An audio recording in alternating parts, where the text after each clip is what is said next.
In Confessions, Augustine distinguishes between our mind and our memory.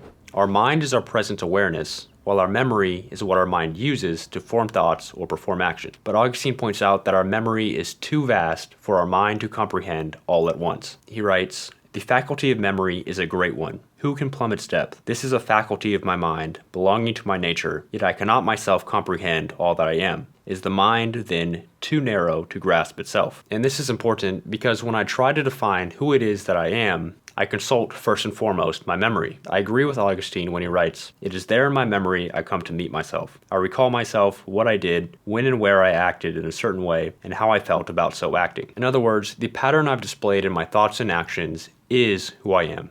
And by remembering these thoughts and actions, I can remember my identity. But there are two limitations in this approach. One is that, as we just mentioned, I cannot comprehend my full memory at once. Even if I could comprehend my full memory at once, the vast majority of time that I've spent on Earth, I've simply forgotten. So I would be forgetting a large part of my thoughts and actions. In other words, I would be forgetting a large part of my identity. The second is that I don't remember past moments in my life directly, but only remember them through the images that I retain of them. Augustine writes, "Now I arrive in the fields and vast mansions of memory, where are treasured innumerable images brought in there from objects of every conceivable kind perceived by the senses. There too are hidden away the modified images we produce when by our thinking we magnify or diminish or in any way alter the information our senses have reported." And so as you can see, images are how we remember most things, even our concept of self. To help understand the difference between understanding something directly and understanding only its image, Augustine explores how it is that we can remember what it's like to forget. He writes, "Now when I name forgetfulness and similarly recognize the thing I am naming, whence comes my recognition, if not from an act of remembering? So when I remember memory, memory itself immediately makes itself available. But when I remember forgetfulness, both memory and forgetfulness are promptly present. Memory, since by means of it I remember, and forgetfulness, since that is what I am remembering. But what else is forgetfulness but loss of memory? How then can it be present so that I can remember it, when its very presence deprives me of the power to remember? Are we to understand then that forgetfulness is not in itself present in the memory when we remember it, but present only through its image, since if it were immediately present in its reality, it would make us forget,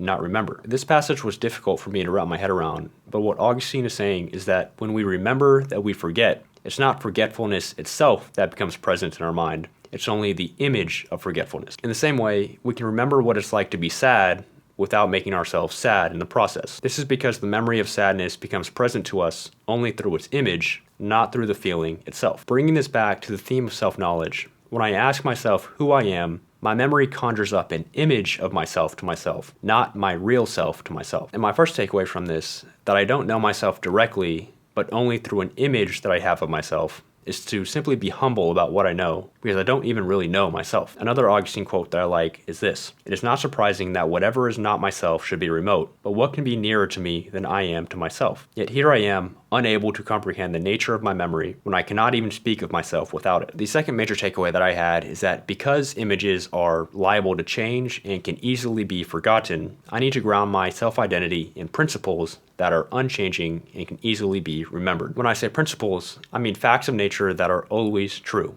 For example, think about the principle that 1 + 1 = 2. Augustine's argument is that this fact isn't something we see or experience. It exists in our memory simply because it's recognized as true. The memory also stores countless truths and laws of mathematics and mensuration, no single one of which was impressed upon it by bodily sense. They have no color, sound, or smell, nor have they been tasted or handled. Everyone knows these truths without a physical representation of any kind being involved. One recognizes them within oneself. So in the same way that 1 + 1 always = 2, I think there are moral principles that exist that are also always true. And these moral principles are what I should ground my identity in. And that leads to the next question.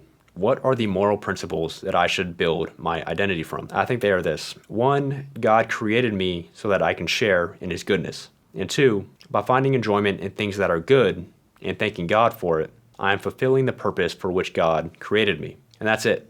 The reason we were created was so that we can share in God's goodness. That's the meaning of life. And studying philosophy and truth and being in genuine relationship with others are where I experience God's goodness most clearly. Understanding this informs the rest of my actions and gives direction to my life. Thanks so much for watching. If you have other moral principles that you think should be in this list, then I would love to hear them in the comments. The goal of this channel is to learn from philosophy how to live a better life today.